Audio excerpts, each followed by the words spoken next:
Imagine a land where the mountains fall directly into the sea, where waterfalls drop hundreds of meters from plateau edges into fjords of such deep blue stillness that the reflection below is indistinguishable from the rock above.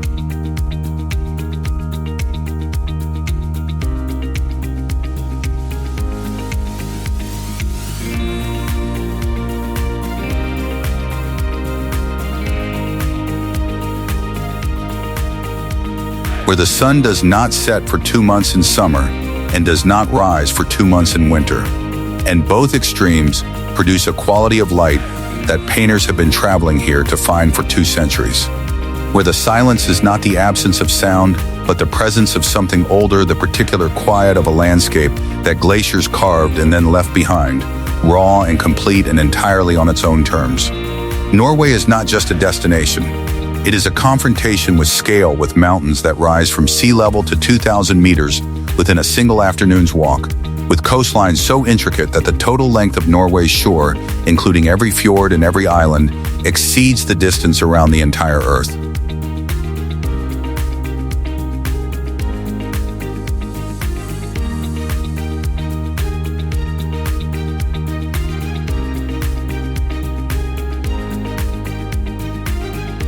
A country of 5 million people distributed across a landscape that could absorb 50 million and still feel empty in places. From the Nobel Prize city of Oslo to the Arctic archipelago of Svalbard, every part of this country gives you something that stops the world for a moment and makes you look. This is not just travel. This is wonder. This is your journey through the unforgettable beauty of Norway.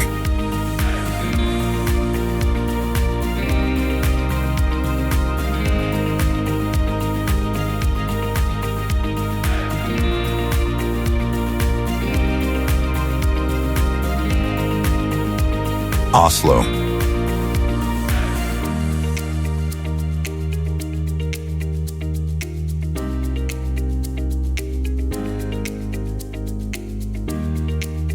Our journey begins in Oslo, a compact, confident capital that wears its wealth quietly. The Oslo Opera House sits at the water's edge, its white marble surfaces angling from the Oslofjord like a glacier calving into the sea, its roof open to anyone at any hour. From the top, the fjord spreads south and the city spreads north, in a view the building seems designed to provide. The Vigeland Sculpture Park holds the life's work of Gustav Vigeland, 212 sculptures across 200 acres of public parkland, depicting the human condition from birth to death.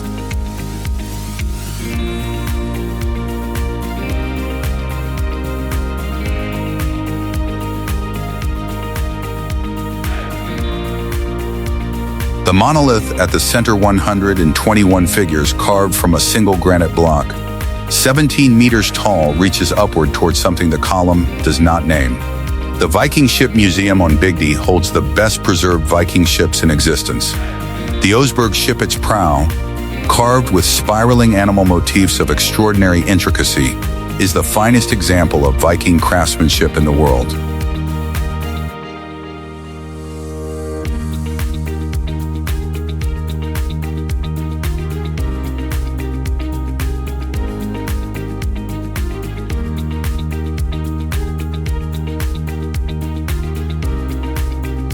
Atlantic Ocean Road.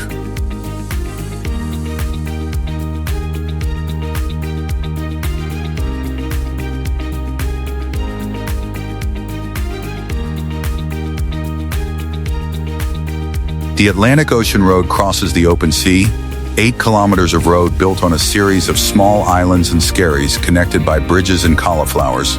The Norwegian Sea moving on both sides, the spray from the waves crossing the road in heavy weather, and the horizon visible in every direction when the weather is clear. The Storsøysundet Bridge, the most dramatic of the 8 bridges on the route, curves upward in a steep arc over the channel below, its design giving it the appearance, from the right angle on the approach, of a road that simply ends in the sky.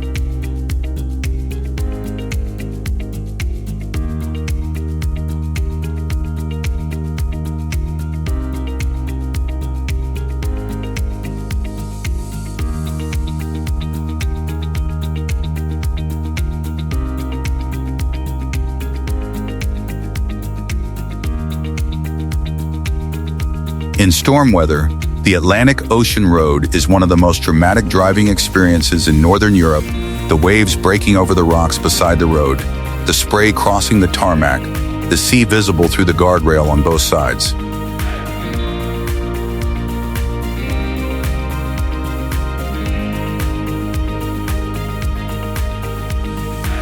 In calm weather, the road reads differently, the islands flat and low on either side.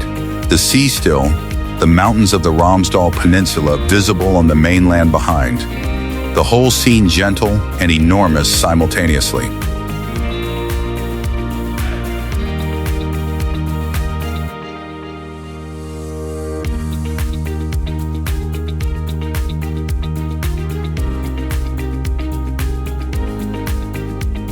Bergen.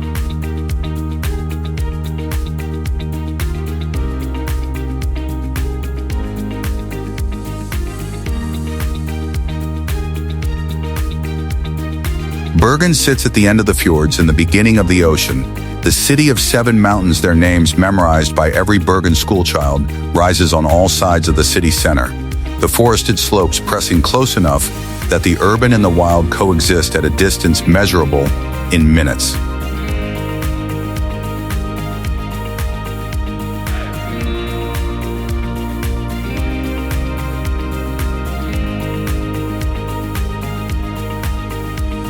The Bryggen, the Hanseatic Wharf on the eastern side of the harbor, its row of wooden gabled buildings in ochre and rust and brown dating in their current form to the 18th century, is the image that Bergen places on its most confident materials, and the image that the city has been presenting to the world since the medieval period, when this was the most important trading port in Northern Europe. The Flabanen funicular rises from the city center to the summit of Mount Flyen at 410 meters in 8 minutes. The city spreading below as the cable car ascends, the harbor and the Bryggen and the seven mountains all visible simultaneously from the top.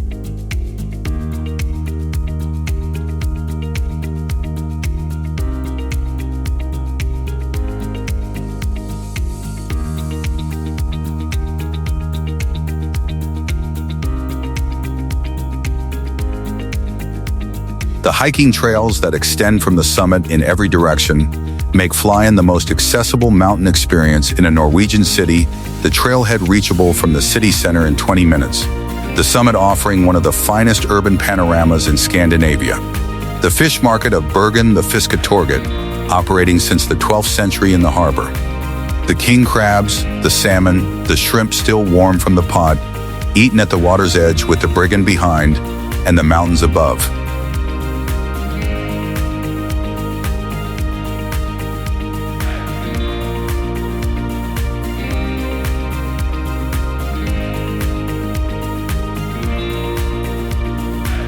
Fjords of Norway.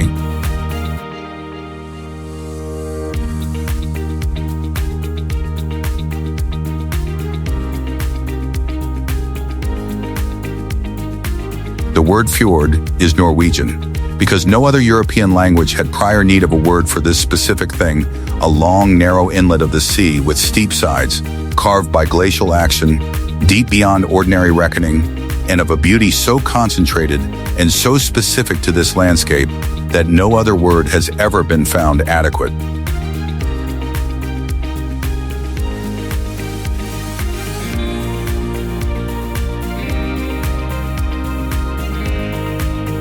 Norway's fjords extend from the southwestern coast all the way to the north, cutting into the interior of the country in fingers of water that reach 50, 100, 200 kilometers from the open sea. From the air, the fjord country of western Norway reads as a map of liquid and rock the water pressing inland through every available gap in the mountains rising from the water and walls that the glacier left behind when it retreated 12,000 years ago.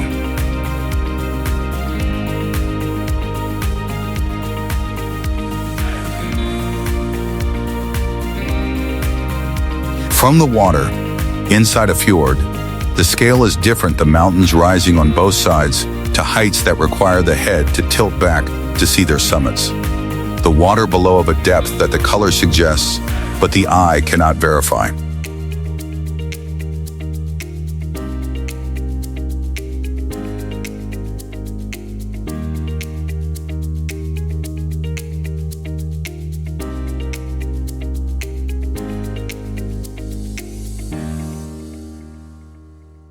Geirangerfjord.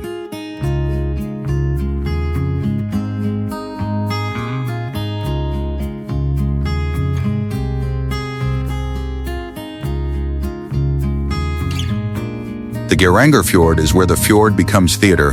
The ferry moves westward between rock walls rising 700 meters on both sides. The Seven Sisters waterfall drops from the northern plateau in 7 parallel streams white against gray rock, the roar reaching the ferry passengers before the falls appear around the bend. Geiranger sits at the inner end of the fjord, a small community, whose position at Norway's most visited fjord has shaped everything.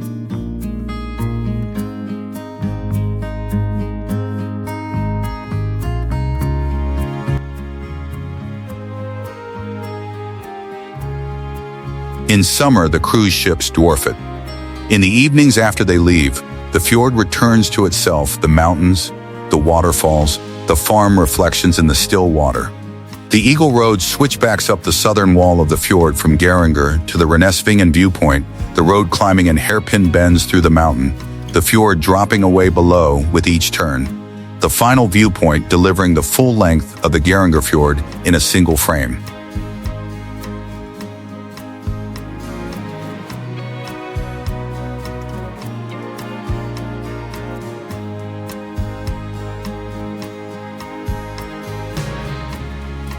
The village below, the ships in the water, the Seven Sisters on the far wall, the mountains extending to the horizon. It is the image of the Norwegian fjord that the world carries, and it is exactly as it appears.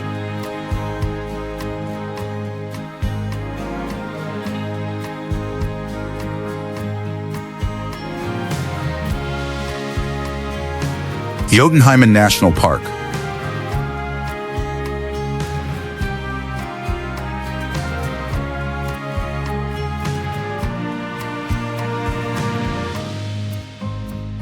Jotunheimen, the home of the giants.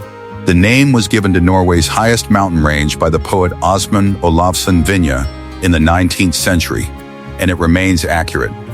The peaks of Jotunheimen rise to Galdhøpiggen at 2,469 meters, the highest point in Norway and in all of northern Europe, in a landscape of glaciers and boulder fields and mountain lakes of extraordinary cold clarity that the summer sun illuminates without warming. The Besseggen Ridgewalk, crossing the narrow spine of rock between the green water of Lake Gendi below and the blue water of Lake Besvatnet above.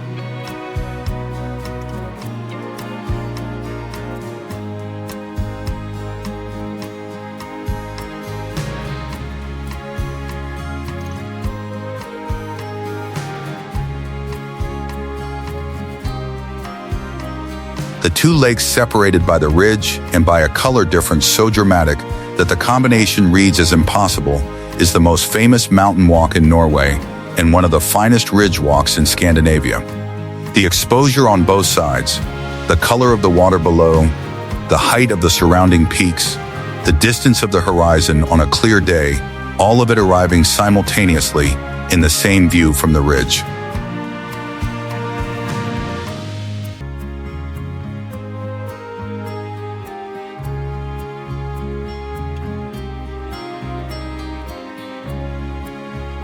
Lofoten Islands.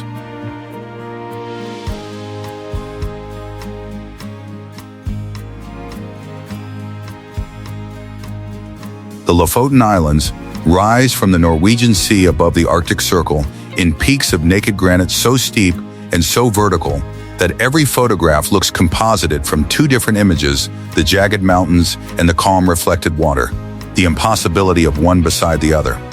The peaks rise straight from the fjords, the fishing villages at their base, the red and yellow Rorbier cabins built on stilts over the water where the fishermen once wintered.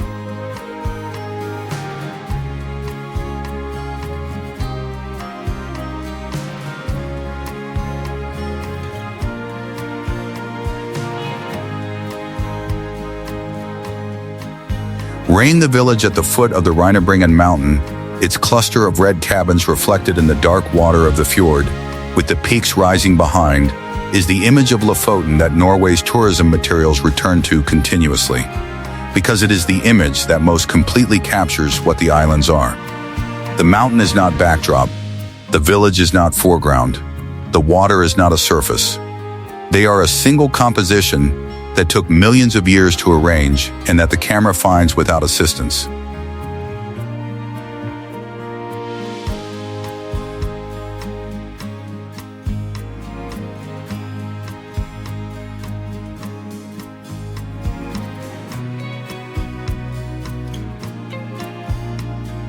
The stockfish drying racks of Lofoten extend across the hillsides in winter and early spring. The wooden frames, holding thousands of split cod by their tails.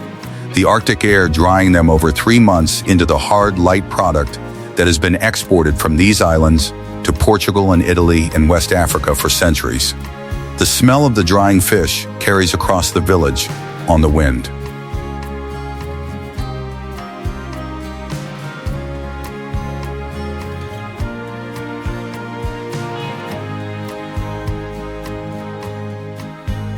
Nordkapp,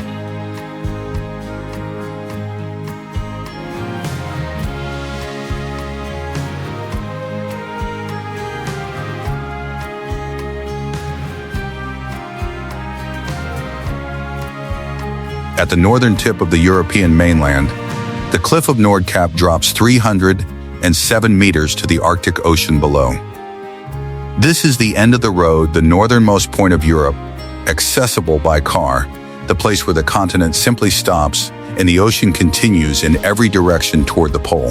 The globe monument on the plateau above the cliff marks the position with a steel sphere that the midnight sun illuminates from behind in June and July, the light coming from the north at an angle that does not exist anywhere further south.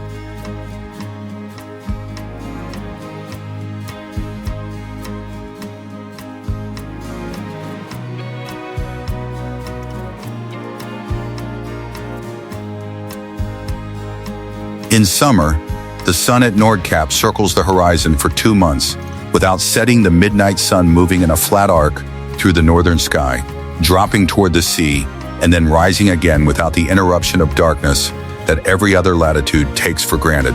Standing on the plateau at midnight in July, watching the sun hover above the Arctic Ocean in the full light of an hour that everywhere else in the world is the deepest dark, is one of the experiences that the geography of Norway makes possible, and that no other country in Europe provides.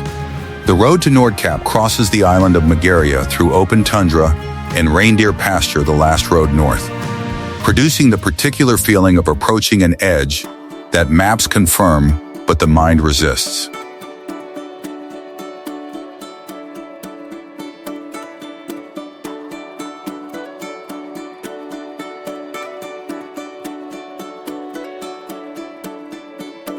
Preikestolen.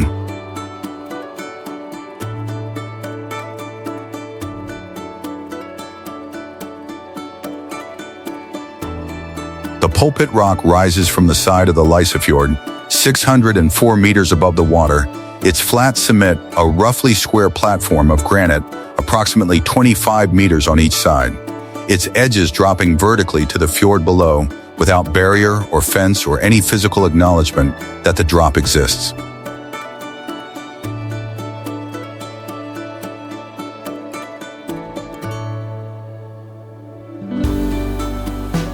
People sit at the edge. They stand at the edge. Some of them lie on their stomachs and look over. The fjord below is a thread of blue water at the distance that 600 meters creates, the boats on it reduced to white specks, the sound of their engines arriving faintly and several seconds late. The hike to Preikestolen from the car park at Preikestolen takes 2 hours through a landscape of Norwegian mountain that moves through birch forest and boulder field, an open ridge before the plateau appears at the top and the fjord opens below.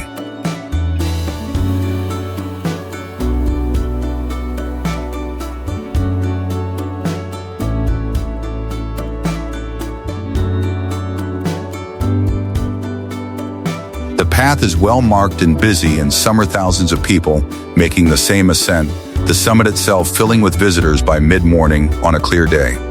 And yet the view absorbs the crowd. 600 meters of vertical space has that quality.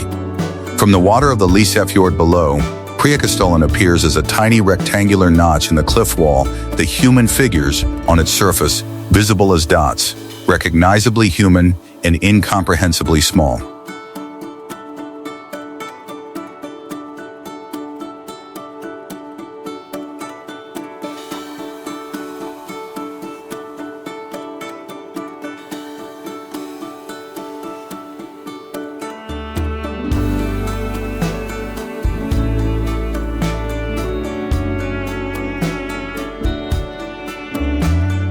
Senja Island.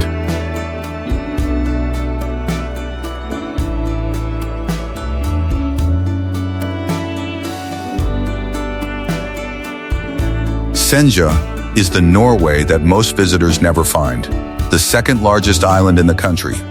Its western coast facing the open Norwegian Sea and a landscape of mountain and fjord and small fishing village that makes the western fjords of the mainland look, in comparison, almost crowded. The Senja scenic route follows the island's western coast through a sequence of viewpoints and villages and mountain passes that delivers some of the finest coastal scenery in Norway to the small number of travelers who have driven this far north and this far off the main routes.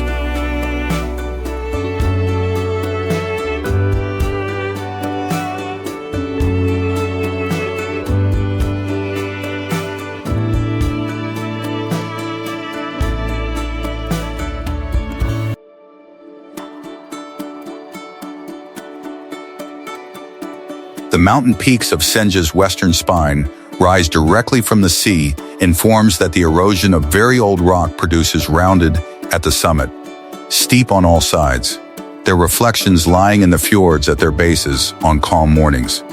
The Segla Peak is the most photographed, its sharp ridgeline, visible from the village of Fjordgard below and from the island's main road above, its summit accessible by a steep trail that delivers, at the top, a view of the island's coastline and the surrounding sea that few people who make the climb describe as anything other than extraordinary. The small fishing villages of Senja sit at the water's edge beneath the mountains, the fish racks, the small boat harbors, the wooden houses, the mountain immediately behind. Senja at its quietest is Norway at its most itself.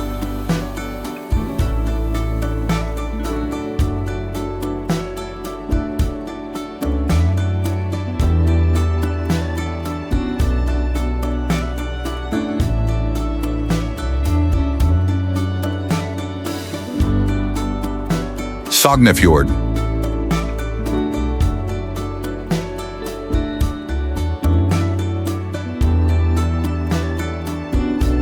The Sognefjord is the deepest and longest fjord in Norway, 205 kilometers from its mouth at the coast to its innermost point at Skjolden. Its depth reaching 1,308 meters, in places deeper than the North Sea that feeds it, deeper than most of the surrounding mountains are tall. From the ferry crossing the middle of the Sognefjord, the scale is simply too large for the eye to fully process the mountains on both sides, too far apart for a single frame. The water too deep for any color to suggest its depth. The length of the fjord extending beyond the visible horizon in both directions.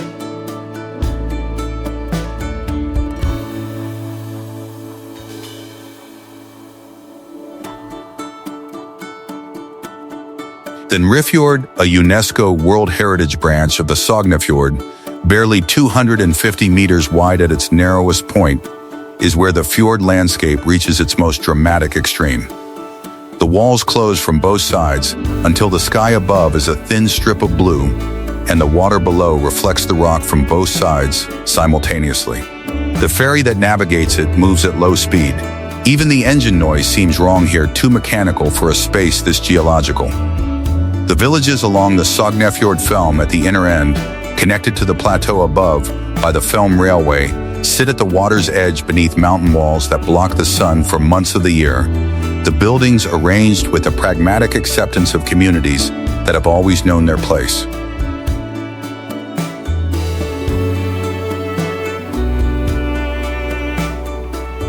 Trolltunga.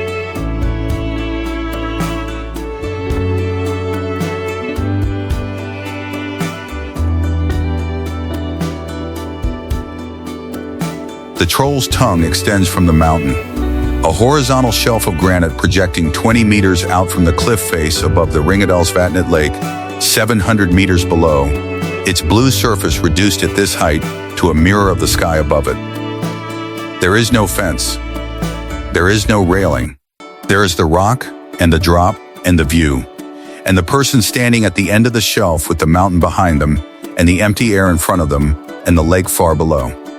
The hike to Trolltunga is one of the most demanding day hikes in Norway, 27 kilometers round trip, with over 1,000 meters of elevation gain, through a landscape of Norwegian mountain that moves from birch forest at the trailhead, through open ridge and snowfield and boulder field, to the plateau where the rock shelf extends into the sky. The hike takes most walkers 10 to 12 hours.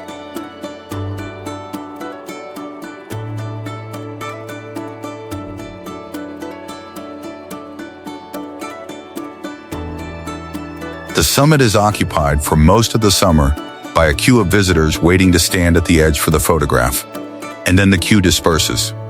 The person at the edge of Trolltunga stands alone with the rock and the drop and the lake 700 meters below, and the photograph reveals itself as insufficient. The thing Trolltunga gives is not an image, but an experience of height and exposure, and the particular clarity that very large drops produce in the human body.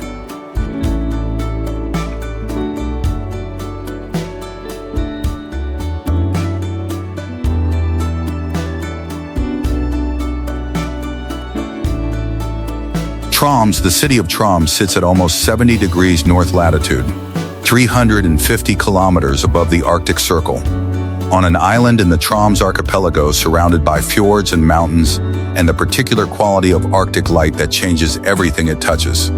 It is the largest city in northern Norway, a university town, an Arctic research hub, and a place where the probability of witnessing the northern lights is as high as anywhere accessible without a specialist expedition.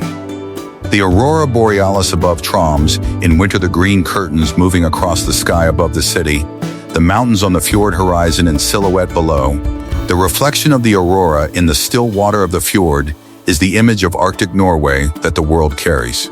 In person, the aurora is not the static event that photographs suggest. It moves, it pulses, it folds and unfolds across the sky in patterns that have no fixed duration and no fixed intensity, appearing faint and building to something that fills the sky, or arriving at full intensity and fading within minutes. In summer, Troms belongs to the midnight sun, the sun circling the Arctic horizon from May to late July without setting. The sky at 2 in the morning, the color of a late evening in a southern country.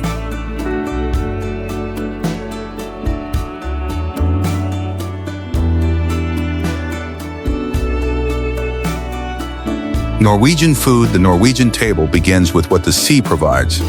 The salmon cured as gravlax in salt and sugar and dill, and pressed for 2 days until the texture shifts from raw to silky, served with mustard sauce on dark rye bread, is the food that Norway has been producing in this form since before the concept of a national cuisine existed.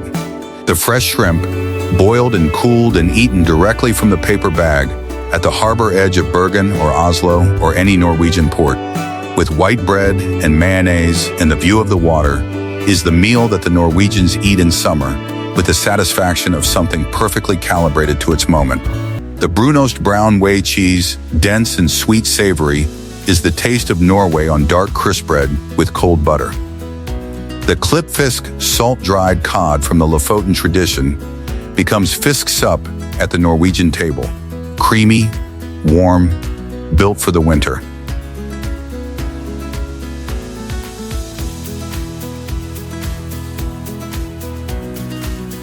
Norway is not just a country you visit, it is a country that recalibrates your sense of what the words large and wild and beautiful actually mean. The fjord wall rising 700 meters from the water beside the ferry, the glacier at the end of the Svalbard Valley, its blue ice visible in the crevasses, its surface moving at a speed measured in meters per year toward the sea. The aurora above Troms moving across the Arctic sky in green and violet and white. The sun above Nordkapp at midnight, hovering over the Arctic Ocean in the full light of an hour that everywhere else in the world is darkness. From the granite peaks of Lofoten, rising straight from the Norwegian Sea, to the horizontal shelf of Trolltunga, extending into the sky above the lake, 700 meters below. From the UNESCO fjords of Geirangerfjord and the Sognefjord, to the tundra and polar bears of Svalbard. From the Atlantic Ocean road crossing the open sea on its bridges, to the quiet fishing villages of Senja where the mountain meets the water and the rest of the world has not yet arrived. Norway reminds us that the most extraordinary landscapes are not the ones that welcome you gently. They are the ones that require something of you, your effort, your patience, your willingness to go further north and higher up and deeper into the cold than comfort recommends. And that what they give you in return is something that stays. If this journey moved you, don't forget to like, share, and subscribe because the world is full of wonders and your next adventure is already waiting to begin.